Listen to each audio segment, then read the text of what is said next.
আয়েশা জমাদার। কি অসুবিধা কি হয় বলুন? পায়ের গুলোতে ব্যথা। আর কোন পায়ে? এই বাম পায়ের এই গুলোতে। আচ্ছা, আর কি অসুবিধা? আর একটু করে যন্ত্রণা হয়। আর কি অসুবিধা হয়?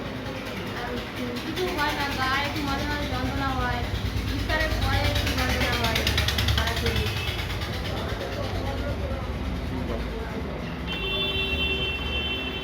এখান থেকে ওষুধ খেয়ে আপনার উপকার হয়েছে? হ্যাঁ, হাতটা যন্ত্রণা কতটা সেরে গেছে। হাতের উপরে যে একটা টিউমার ছিল, কোথায়? হাতটা দেখান। হাতের এই জায়গাটা, এই জায়গাটা এই জায়গাটা উঁচু হয়ে গেছিল। টিউমার, ভিতর থেকে হাড় সব থেকে ঠেলে দিত, তাই তো? হ্যাঁ।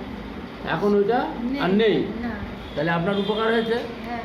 তাহলে হোমিওপ্যাথিক ওষুধের উপরে আপনার একটা বিশ্বাস এসছে। হ্যাঁ। হ্যাঁ, হোমিওপ্যাথিক ওষুধের উপরে আপনার একটা বিশ্বাস এসছে। যেহেতু আপনার হাতের চেটের উপরে যে টিউমারটা ছিল, হ্যাঁ। হাড়ের টিউমার, ওটা ওষুধ খেয়ে কমে গেছে, তাই তো? আচ্ছা, আসবেন, আর অন্য সমস্যার জন্য আসবেন, ওষুধ খাবেন।